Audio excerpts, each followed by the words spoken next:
जय सिया राम। सिया राम मैं सब जग जाने, करऊं प्रणाम जोरे जुग पाने। श्री राम जय राम जय जय राम, श्री राम जय राम जय जय राम, श्री राम जय राम जय जय राम, श्री राम जय राम जय जय राम। मंगल भवन अमंगल हारी, द्रवहु सुदशरथ अजिर बिहार। श्री राम जय राम जय जय राम, श्री राम जय राम जय जय राम, श्री राम जय राम जय जय राम, श्री राम जय राम जय जय राम। बोलो सियापति रामचंद्र भगवान की जय, पवन पुत्र हनुमान की जय, श्री गौरी शंकर भगवान जी की जय। भक्त तुलसीदास जी के चरणों में नमन करते हुए उनके मानस में प्रवेश करते हैं। हमने कल देखा सुना कि जब गांव आगे जा रहे हैं तो लोगों को इतनी उत्सुकता है, खासतौर से देवियों को, स्त्रियों को, कि वो इतने सुंदर हैं, मनोहर हैं, हम उनकी स्त्री से बात कैसे करें। फिर धीरे धीरे पानी के बहाने ये डोना ले लो, ये फल ले लो, इस बहाने उन्होंने बातचीत शुरू करी और बातचीत के साथ साथ उनका परिचय भी जानने का प्रयास किया। तो आज हम वो सुनेंगे। इधर बहुत दिन हो गए हैं, अयोध्या में राजा को बेहोश हुए कई दिन हो गए हैं। कभी होश में आ जाते हैं तो राम राम राम याद करते हैं, लगते हैं। संग में कौशल्या जी के कक्ष में आ गए, वो कैकेयी के पास नहीं है, और वहां उनको राम राम करते सारे कौशल्या सुमित्रा आदि बहुत दुखी हो जाती थी, आंखों में आंसू भर जाते थे और दशरथ जी को सुनाने के लिए कहती हैं।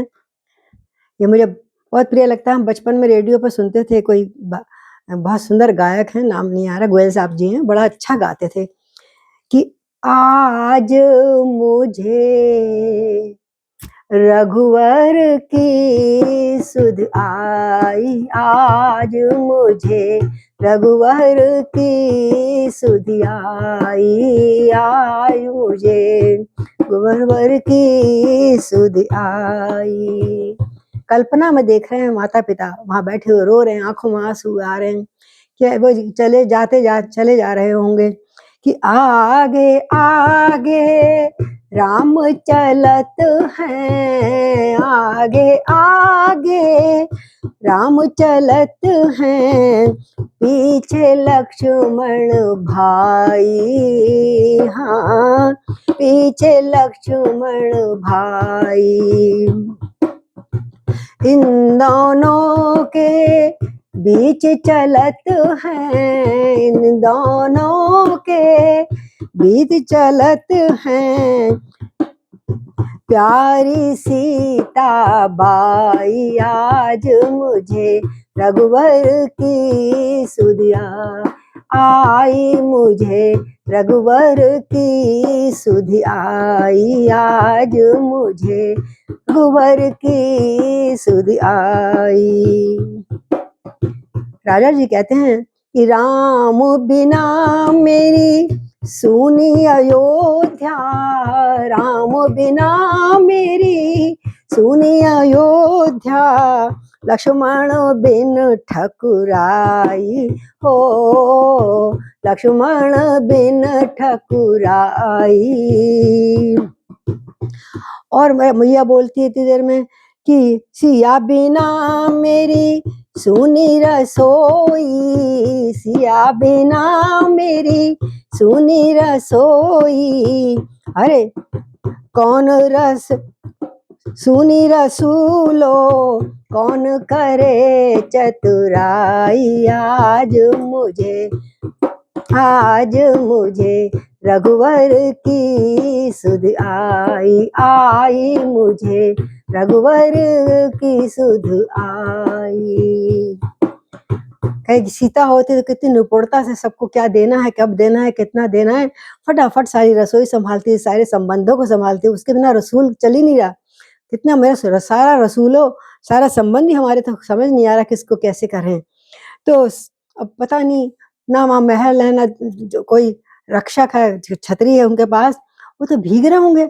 अब देखो सावन का मौसम हो रहा, सावन भादो आता है, तो क्या कह रहे हैं माता पिता कि सावन बरसे भादो बरसे, सावन बरसे भादों बरसे पवन चले पुरवाई हो, पवन चले पुरवाई। पेड़ के नीचे तीनों भीजे, पेड़ तले नीचे तीनों भीजे, सिया लखन रघुराई आज मेरी, सिया लखन रघुराई आज मोहे रघुवर की सुधियाई। नित्य प्रति उनकी लीलाएं, उनकी बात करते हुए राजा दशरथ और रानियां घर में बड़ी दुखी हो रही हैं। और यहाँ राम जी अपने परिवार के संग सीता लक्ष्मण सब सहित बहुत प्रसन्न हैं, क्योंकि उनकी यात्रा बड़ी अच्छी चल रही है। सखियां मिल गईं और बोली, जब पास में आ गई, एक बात पूछें, नाराज मत हो ना राजकुमारी जी।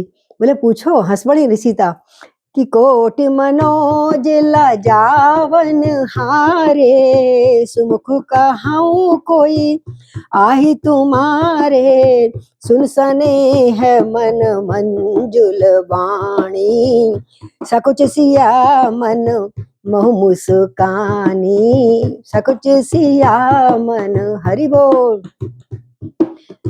तिनहि बिलोक बिलोकत धरनी, दुई सकोच सकुचाद बखानी, सकुच सप्रेम बाल मृग नयनी, बोली मधुर वचन पिक वचनी, सहज सुभाय सुभग तन गोरे, सहज सुभाय सहज बदन गोरे, सुभग तन गोरे, नाम लखन लघु लक्ष्मण में देवर मोरे, नाम लखन लघु देवर मोरे।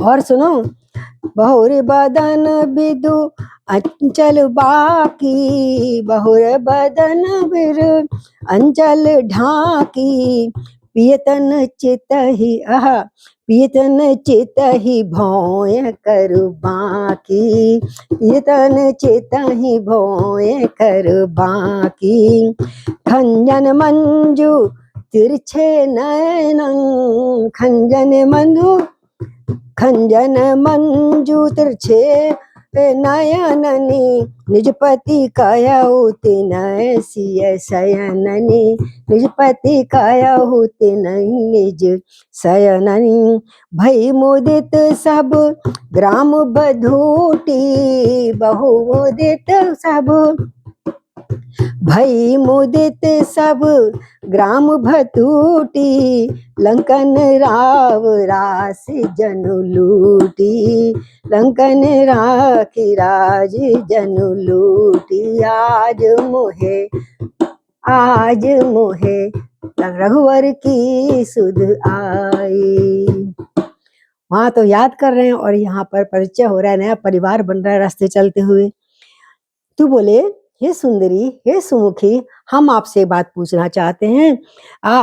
कहो तो, अपनी सुंदरता से करोड़ों कामदेव को लजाने वाले ये तुम्हारे साथ जो कौन है, ये दो पुरुष अपने सुंदरता से कामदेव को भी लजाने वाले, मतलब कामदेव भी उसके आगे कुछ भी नहीं है। हम ये पूछना चाहते हैं। उनकी ऐसी प्रेममयी वाणी, सुंदर वाणी सुनकर सीता जी सरस सकुचा गई। मैं कहूँ कि नहीं कहूँ, है ना।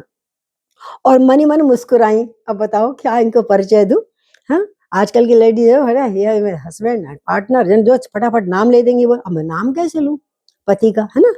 तो उत्तम और गौरव वर्ण करने वाले उनको देखकर संकोचवश पृथ्वी की ओर देखती हैं। पहले ना वर्ण वाली सीता जी जो सुंदर सी है, कोरी सोची, पहले फिर पृथ्वी की ओर देखती हैं। कैसे कहूं, मुंह खुल नहीं रहा, कभी ऐसा बोला नहीं ना किसी को। और संकोच, और वह दोनों ओर से के संकोच से सकुचा रही है कि सामने ये खड़े दोनों, और मैं कैसे कहूं। उधर इनको नहीं बताती तो ये कहेंगे पता नहीं बोलना नहीं आता इसको, अर्थात ना बताने में ग्राम की स्त्रियों को दुख होगा, और संकोच, और बताने में संकोच हो रहा है मुझे। हे प्रभु, मैं कैसे आपका परिचय कैसे दूं इन दोनों का, ये सोच रही हैं। जैसे हिरण के बच्चे के सदृश नेत्र वाली सीता जी कैसी, हिरण की तो बड़ी सुंदर सुंदर आंखें जैसे कजरारी होती है ना, तो आंखें हिरण के बच्चे की तरह कोक सुंदर नेत्रों वाली, बताने में लज्जा आ रही है, संकोच आ रहा है, और कोकिल किसी वाणी करने वाली, बोलती है तो हमारा कोयल कूक रही है, ऐसी प्यारी बोलती है सीता रानी हमारी। कोकिल किसी वाणी वाली सीता जी आखिरकार सको चाहकर प्रेम सहित मधुर वचन बोली, स्त्रियों से मधुर वचन बोली। क्या बोली? देखो बहनों, ये जो सहज स्वभाव है जिनका, मतलब बड़ा मृदुल सहज, जैसे आम आदमी बोलते हैं, बड़े सरल, कोई दिखावा नहीं, और सुंदर और गोरे शरीर के जो हैं, हमारे पास एक सांवले हैं, गोरे हैं ना दोनों में, तो जो गोरे शरीर के हैं सुंदर से, इनका नाम लक्ष्मण है, और ये मेरे छोटे देवर हैं। अब देवर का बता दिया तो दूसरे का अपने आप इशारे से समझ जाओ, आगे बताएंगी माँ। श्री राम जी की ओर अब थोड़ा सा निहारा, देवर का तो बता दिया नाम लेकर, अब राम जी की ओर निहार के देख रही हैं, कनखियों से, आंखों से खोल खोल के, और भौं टेढ़ी करके थोड़ा थोड़ा आंचल ले लिया मुंह के आगे, थोड़ा आंचल लेकर ऐसे, और बोली, ये जो खंजन मंजू तिरछे नयन, और उन्होंने कहा, ये जो अपने कैसे नेत्र थे, चंचल खंजन जैसे, पक्षी के खंजन पक्षी के समान सुंदर नयनों वाली, नेत्रों को जरा तिरछा करके ऐसे देख के ना, भौं को और भौं को थोड़ा इशारा करके, भौं चलाकर आंखें से थोड़ा सा टेढ़ी करके, तिरछी करके, सीता जी ने को इशारे से कहा, और ये हमारे वो हैं, ये हमारे वो हैं, पति हैं। ये जानकर गांव की सभी युवतियां, स्त्रियां इस प्रकार आनंदित हुई, अरे हमसे बोल पड़ी, राजकुमारी ने हमें सब कुछ बता दिया। मानो ऐसा लगा कंगालों ने धन की राशि लूट ली, उनके बोलते, कोयल की तरह मधुर बोल रही हैं, ऐसा लग रहा कंगालों ने धन की राशि लूट ली। तो अति सप्रेम सिय पाए परी, बहुविध दीन असीस, सदा सुहागन हो तुम, जब लगी मही अहिशीष। बोलो सियापति रामचंद्र भगवान की जय। और फिर तुलसीदास जी कहते हैं, वो अत्यंत प्रेम से सीता जी के चरण पड़ी पाए लागू। अब जाने का समय हो गया, बहुत समय तक बात करती नहीं, ये अंतिम बात हुई होगी। पैरों में पड़कर बहुत प्रकार से आशीष दी है, सदा सुहागन रहो, और तुम्हारा सुहाग अचल रहे जब तक ये पृथ्वी है, पृथ्वी पर मतलब शेषनाग ने धारण कर रखा है, तब तक तुम सदा सुहागन रहो। इस प्रकार जब आशीर्वाद दिया, और बोली, अभी आशीर्वाद बहुत लंबा दिया। किसी ने क्या कहा, किसी दूसरी लेडी ने, स्त्री ने, कि पार्वती सम पति प्रिय हो, देवी ना हम पर छाड़ऊ छो, पुनि पुनि विनय करही कर जोरी, जो एही मार्ग फिरहि बहोरी। तो दूसरी स्त्री कहती है, और पार्वती के समान तुम अपने पति को सदा ही प्रिय बने रहो। शंकर गौरी के जोड़ा, मतलब लोग उदाहरण देते हैं गौरी शंकर का, तो अपने पार्वती के समान तुम अपने पति को सदा ही प्यारे रहो, और हे देवी हम पर कृपा करना ना छोड़ना, हाँ बनाए रखना। हम बार बार हाथ जोड़ से आपको विनती कर रहे हैं, आप जब भी आए इसी रास्ते से लौटें, जिससे कि हम आपके पुनः दर्शन कर सकें और आशीर्वाद देंगे। तो दर्शन देव जाने निज दासी, लखसी सब प्रेम पियासी, मधुर वचन कही कही परितोषी, जनु कुमोदनी कुमदई पोषी। तब ही लखन रघुवर रुख जानी, पूछौ मग लोगन मृदुवाणी, सुनत नारी नर भय दुखारी, पुलकित गात बिलोचन बारी। मिटा मोद मन भय मलीने, विधि निधि दीन लेत जनु छीने, समुझ करम गति धीरज कीना, सोधु सुगम मद तिन कही दीना। लखन जान की सहित सब गवन कीन रघुनाथ।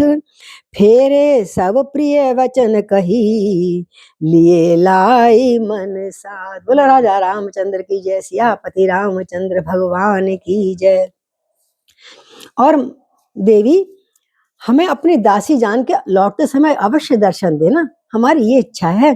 सीता जी ने उन सबको बड़ी प्रेम की प्यासी जो थी उनको बड़े प्यार से देखा, देखते और हूँ हाँ करती रहे, हूँ ठीक है, हाँ ठीक है, और मधुर वचन कह करके उन सबको भली भांति संतुष्ट किया। देखो भगवान की इच्छा हुई जरूर इधर से आएंगे, तुमसे मिलके जाऊंगे, तुम बोलो बहुत अच्छी है। इस तरह तरह से मीठी मीठी बातें करके कोकल वैनी सीता जी ने उनको लुभा लिया।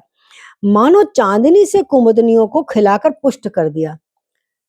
चांदनी जब खिलती है रात को तो कुमुदनी जो कली होती है वो खिल जाती है। मानो इस प्रकार वो सीता से बात करके सारी स्त्रियां जो गांव वासियां थी, बधूटियां थी यानी बहुएं थी, कोई बड़े बहुएं थी, कुछ बड़ी बूढ़ियां थी, सबका मन संतुष्ट कर दिया सीता माँ ने बातचीत करते करते। और उसी समय अब इशारा समझ जाती है, देखो मैया सीता महारानी।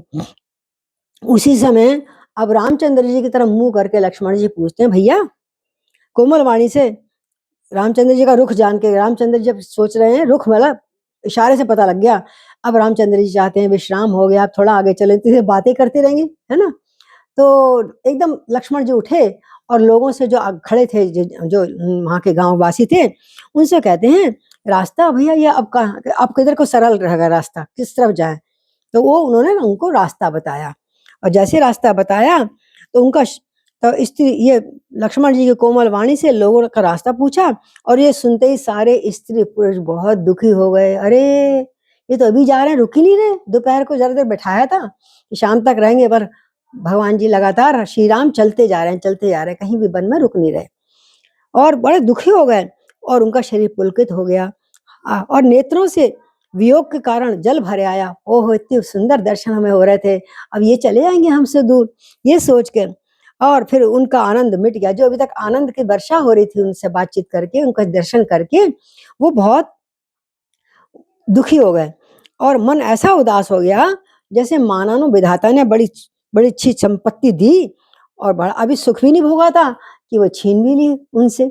इस प्रकार कर्म की गति समझ के, भाई हमारे कर्म में इतना ही सुख लिखा है, इतना ही दर्शन लिखा है, कर्म की गति समझ के उन्होंने फिर धैर्य धारण करा ग्रामवासियों ने, और अच्छी तरह से निर्णय करके लक्ष्मण भैया को बड़ा प्यार से रास्ता बता दिया कि ये रास्ता बड़ा सही रहेगा, सुविधाजनक रहेगा, आप इस मार्ग से जाएं।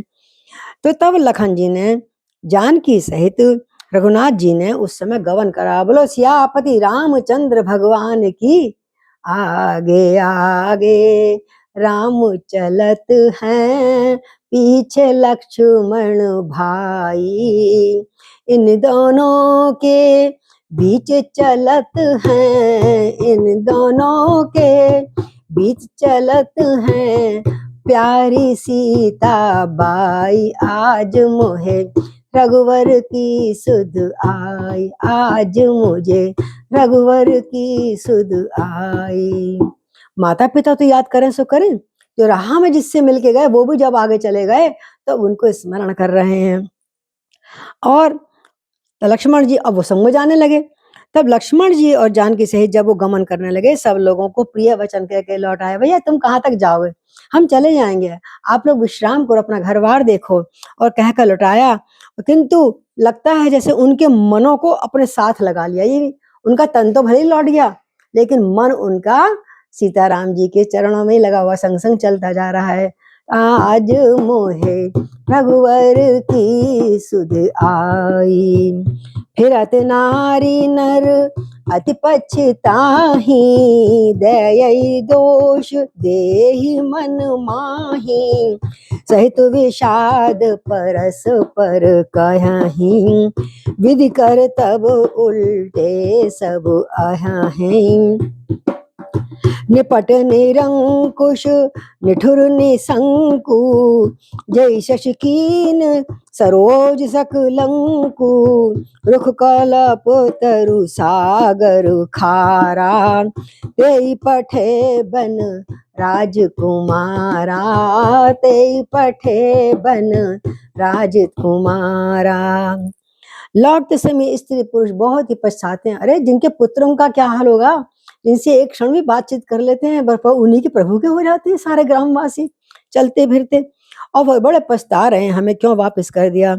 और मन ही मन देवता को, दैव को यानी विधाता को कोस रहे हैं, दोष दे रहे हैं, कह रहे हैं बड़े विषाद के संग कहते हैं विधाता के सभी काम उल्टे हैं।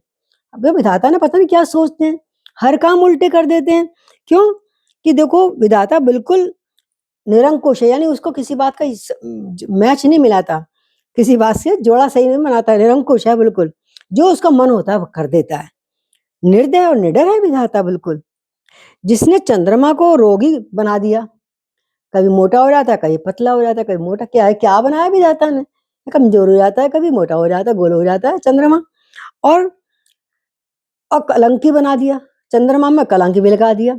इतना सुंदर चंद्रमा, इतनी शीतल चांदनी देने वाला, इतना मंत्र मुग्ध कर देने वाला देखो तो, और उसको कालिमा बना दिया, उसको कलंक लगा दिया। और कल्प वृक्ष पेड़ को, कल्प वृक्ष कहाँ से उत्पत्ति हुई थी, सागर से, जब अमृत वगैरह निकला था ना, जब 14 रत्न निकले उसमें कल्प वृक्ष भी सागर से निकला था। और कल्प वृक्ष को जो स्वर्ग में है इंद्र के पास, को पेड़ को समुद्र में को खारा बना दिया, जहां से कल्प वृक्ष उगा था उस समुद्र को खारा बना दिया, अमृत निकाल दिया, इतनी बढ़िया बढ़िया चीजें निकाल दी और स्वयं खारा है। इसी पर उसी ने इन राजकुमारों को, इतने सुकोमल राजकुमार जो घर में राज करने लायक थे, आज उसने विधाता ने इनको जंगल में भेज दिया, वन में भेज दिया। ऐसे सब चिंता कर रहे हैं। जो पै नहीं दीन बनवासु, कीन बाद विधि भोग बिलासु, ए बिचरई मग बिनु प्रद त्राणा, तबु रचे बाद विधि वाहन नाना, ए मई बरसी डासी कुल पाला, सुभग सेज कत श्रत विधाता, तरुवर वास इनहि विधि दी, हाय राम, तरुवर वास इनहि विधि दीना, धवल धाम रच रच श्रम कीना, जो ए मुनिपत दर धर जटिल, सुंदर सुठी सुकुमार, विविध भांति भूषण वसन, बाद किए करतार। हरि बोल, जय सिया राम। बोले जैसे इनको कोमल अंगों को, राजकुमारों को, छोटे छोटे बच्चों को विधाता ने इनको वनवास दे दिया, क्या लिखा था इनके कर्मों में। और उसने तो उसने भोग विलास की वस्तुएं व्यर्थ क्यों बनाई, अगर इन्होंने उपयोग नहीं करा तो उसको बनाना बेकार था। जब ये बिना जूतों के चल रहे हैं, नंगे पांव चल रहे हैं, रास्ते में जा रहे, तो विधाता ने अनेक प्रकार के वाहन और ये जूतियां, तरह तरह की मखमल की गद्दियां क्यों बनाई हैं। ये रास्ते में पैदल चल रहे हैं और विधाता ने कोई सवारी नहीं, कहीं घोड़ा रथ, ये उसके लायक तो वो बेकार है संसार में अगर बना दिए विधाता ने किसी ने। और जब ये कुश के पत्ते बिछा के सो रहे हैं, उन्होंने खुद बनाए थे ना, जमीन पे सो रहे हैं, ये तीनों जने हैं जमीन पे पड़े रहते हैं हमेशा, तब विधाता ने सुंदर सुंदर सेज पलंग क्यों बनाए, ये सोफे वोफे क्यों बनाए। बेकार, अगर ये नहीं बैठे तो क्या लाभ, क्या संसार में, हम लोग क्या सुख भोगें, मेरे राम ने सुख नहीं भोगा तो हम सुख क्यों भोगें। इस प्रकार सबकी भावना हो रही है। भगवान ने, विधाता ने कुछ नहीं बनाना चाहिए आराम की चीजें, किस लिए बनाता है विधाता, जब इन्हीं को आराम नहीं है, जो इतने सुंदर राजकुमार हैं, तो और चीजें बनाने व्यर्थ है, सबको इनसे भी ज्यादा बदतर रहना चाहिए। फिर तो विधाता ने जब इनको बड़े बड़े पेड़ों के नीचे निवास दे दिया, जगह जगह बोले पेड़ के नीचे, सावन बरसे भादो गरजे, लेकिन फिर भी क्या है, वो छुप रहे हैं कहाँ, पेड़ के तले बैठे हैं राम लखन दो भाई, तो पेड़ों के नीचे निवास दे दिया इनको, है। तो ये पलंग किस लिए बनाए इस लोगों ने, तब उज्जवल महलों को बना बना कर उसने व्यर्थ ही परिश्रम कराए, ऊंचे ऊंचे महल क्यों बनाए, जब इनको वृक्षों को नीचे ही खड़ा होकर निवास करना है। इन बालकों को। और ये कह रहे हैं जो ये सुंदर सुंदर अत्यंत सुकुमार मुनि वलकल वस्त्र धारण कर रहे हैं, तो और ये पहनते हैं और जटा धारण कर रहे हैं, बालों की जटा बना ली थी ना उन्होंने दूध लगाकर सब। तो फिर इस विधाता ने, इस करतार ने भांति भांति के गहने और कपड़े और तेल वेल क्यों बनाए हैं बालों को सुंदर रखने के लिए? हाँ, बेकार बनाए हैं। जब इनको इनको ही प्रयोग नहीं करने, इनको ही नहीं करना इसका रुचि के अनुसार, तो वो और सब करके क्या करेंगे? वो तो इनसे भी बदतर है, रहना चाहिए उनको तो हम लोगों को।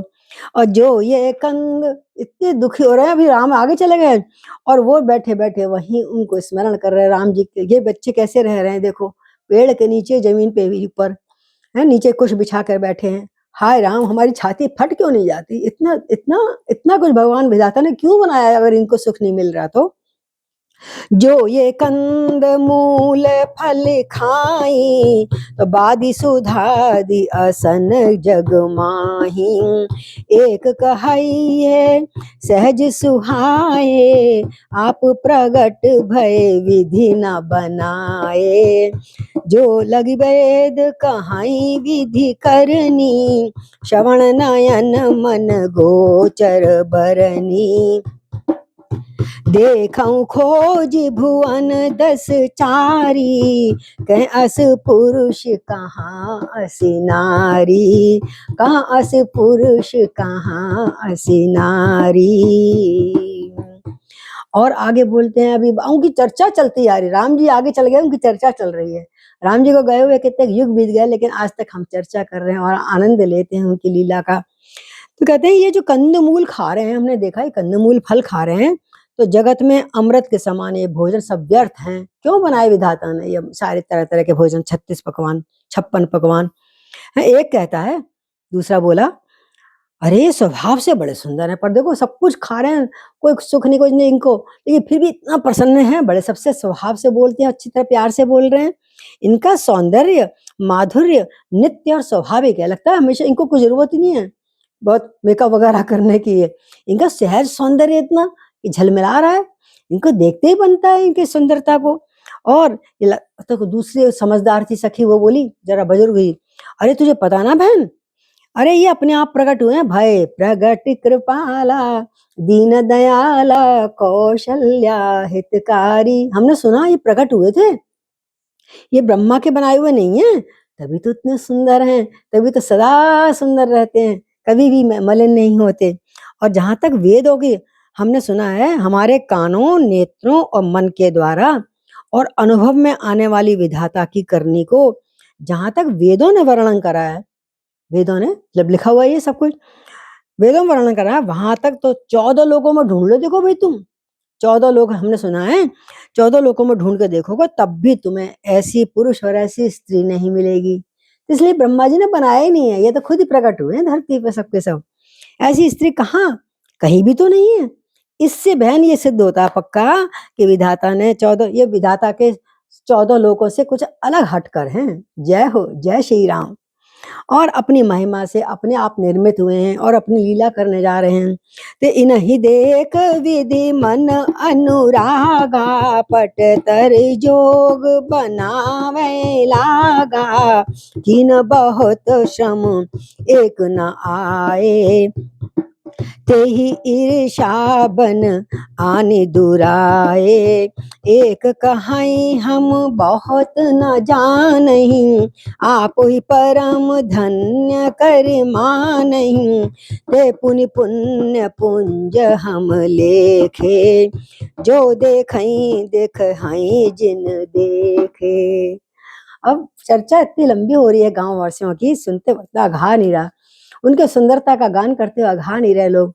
और कह रहे हैं देखो इन्हें देखकर विधाता का मन, जब देखा होगा इनकी सुंदरता को, उनका मन ही ललचा हो गया, अनुरक्त हो गया होगा इनके संग और मुग्ध हो गया होगा।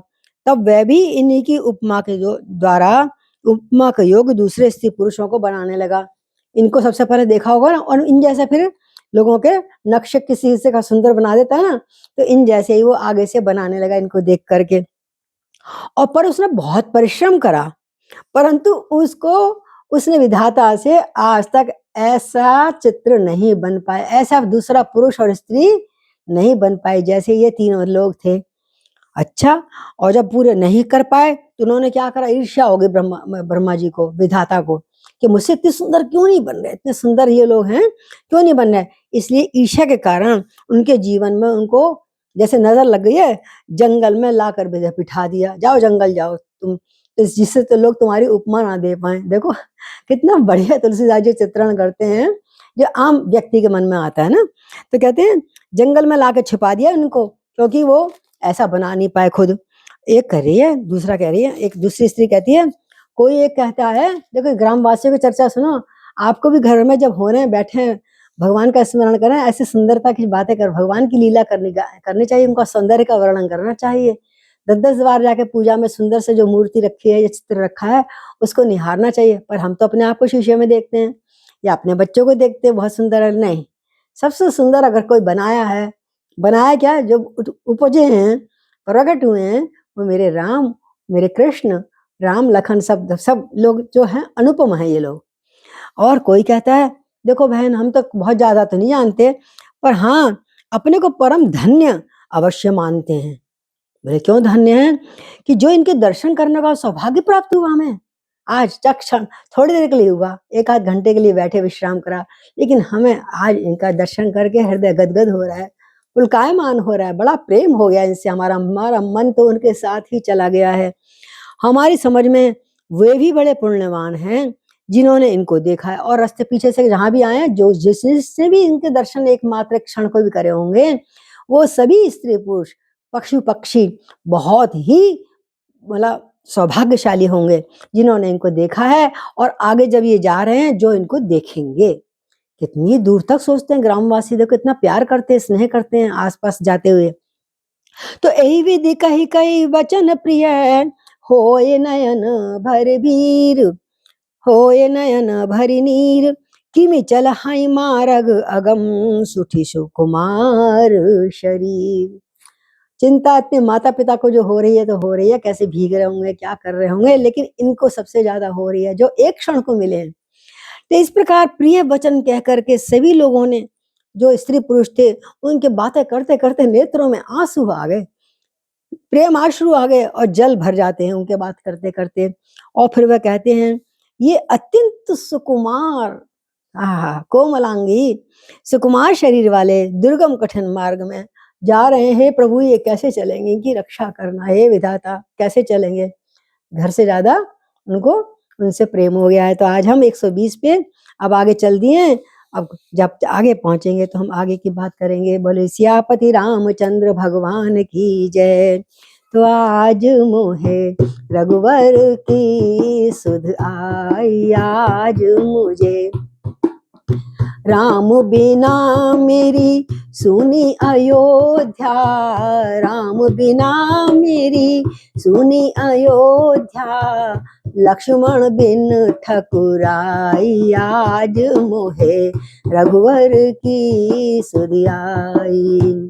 सिया बिना मेरा सुना रसूलो, सिया बिना मेरा सुनी रसोई, कौन करे चतुराई, आज मुझे कौन करे चतुराई, आज मुझे रघुवर की सुध आई।